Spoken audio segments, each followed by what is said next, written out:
નમસ્કાર મિત્રો, આજના આ વિડીયોમાં ટાટ ઉચ્ચતર માધ્યમિક જેમાં કોમર્સ વિષયનું સરકારી અને ગ્રાન્ટીનેડ બંનેનું આપણે મેરિટ એનાલિસિસ જોવાના છીએ।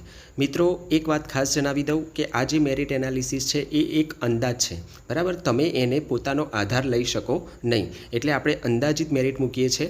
આગળ પણ કેટલાક વિષયોનું આપણે અંદાજિત મેરિટ મૂકેલું છે। એકાદ બે વિષયમાં આપણે ગણતરીમાં ભૂલ હોવાના કારણે આપણે એ વિડીયો ઉઠાવી પણ લીધો છે। ઝડપથી એ વિષયનું પણ ફરીથી એનાલિસિસ કરીને આપણે વિડીયો અંદાજિત મેરિટ એનું પણ મૂકી દઈશું। હવે આ જે મેરિટ બનાવીને મૂકીએ છીએ એમાં કેટલાક આધારો લીધેલા છે, જેમ કે જીએમએલ એટલે કે જે જનરલ મેરિટ લિસ્ટ છે તેના આધારે આ અંદાજિત મેરિટની ગણતરી કરેલી છે।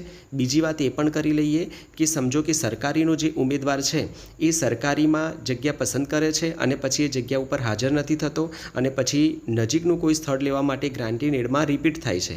જો આવી પરિસ્થિતિ વધારે પ્રમાણમાં ઊભી થાય તો આપણે જે અંદાજ લગાવેલો છે એ મેરિટમાં ઉપર નીચે થવાની સંભાવના રહેલી છે।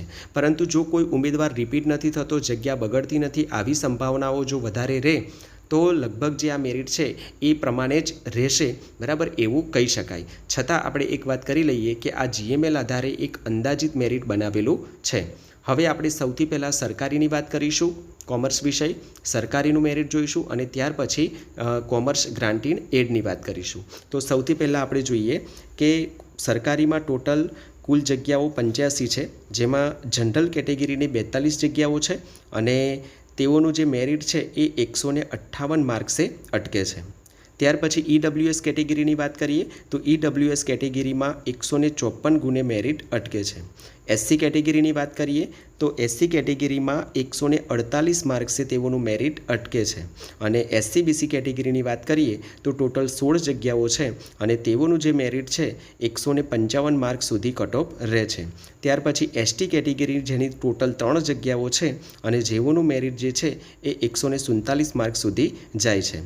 હવે તમે અહીંયા ક્રમ જે આ ગુણ બતાવેલા છે એમાં તમે જે કૌંસમાં આંકડા જોયા હશે એ અંદાજિત ક્રમ છે, બરાબર છે। સમજો કે જનરલનું 158 માર્ક્સે અટકે છે, પણ 158 માર્ક્સના તો ઘણા બધા ઉમેદવારો છે, કેટલે સુધી? તો કૌંસમાં જે આંકડો લખેલો છે અંદાજિત આટલે સુધીના ઉમેદવારો, આટલા ગુણ સુધીનો જનરલમાં સમાવેશ થાય છે, બરાબર। ઈડબ્લ્યુએસનું પણ તમે જોયું કે 14 જગ્યાઓ છે, 154 માર્ક્સે અટકે છે, એમાં કૌંસમાં 85 લખેલા હતા, એટલે કે 85માં ક્રમ સુધીના 154 ગુણ ધરાવતા ઉમેદવારો ઈડબ્લ્યુએસ કેટેગરીમાં આવી જાય છે। તો આ જે ક્રમ છે એ પણ એક અંદાજ લગાવેલો છે, લગભગ એટલું જ રહેશે। પરંતુ જો રિપીટેશન ન થાય, બરાબર છે, જગ્યાઓ ન બગડે તો જે આપણું આ મેરિટ તમારી સામે મૂક્યું છે એમાં ઉપર નીચે થવાની સંભાવના રહેલી છે।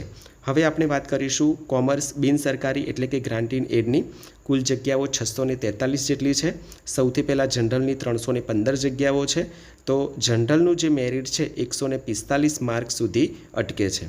ત્યાર પછી ઈડબ્લ્યુએસ કેટેગરીની વાત કરીએ તો ઈડબ્લ્યુએસમાં 102 જગ્યાઓ છે અને જેઓનું મેરિટ 139 માર્ક સુધી અટકે છે। ત્યાર પછી એસસી કેટેગરીની વાત કરીએ તો એસસી કેટેગરીમાં ટોટલ 20 જગ્યાઓ છે અને 140 ગુણ સુધી તેઓનું મેરિટ અટકે છે। ત્યાર પછી એસસીબીસી કેટેગરીની વાત કરીએ કે જેઓની 140 જેટલી જગ્યાઓ છે અને તેઓનું મેરિટ પણ 139 માર્ક્સે અટકે છે। ત્યાર પછી એસટી કેટેગરીની વાત કરીએ તો કોમર્સમાં સૌથી નીચું કોઈ મેરિટ જતું હોય તો એ એસટી કેટેગરીનું છે। 122 ગુણ સુધીના ઉમેદવારો લગભગ મેરિટમાં આવી જાય છે। તો મિત્રો, આ વાત થઈ કોમર્સ કે જેમાં સરકારી અને બિન સરકારી અનુદાનિત શાળાઓ બંનેનું આપણે મેરિટ જોયું। ફરી એકવાર તમને વાત કરી લઉં કે આ એક અંદાજિત મેરિટ છે, તમે કોઈ જગ્યાએ એનો આધાર પુરાવો લઈ શકો નહીં, બરાબર। તો હવે આ જે તમારી સામે મેરિટ મૂક્યું છે એમાં પણ જો કોઈ પ્રશ્ન હોય તો કોમેન્ટ બોક્સમાં કોમેન્ટ લખીને પૂછી શકો છો। આજનો વિડીયો અહીંયા પૂર્ણ કરીએ છીએ। અસ્તુ, જય હિન્દ, જય ભારત।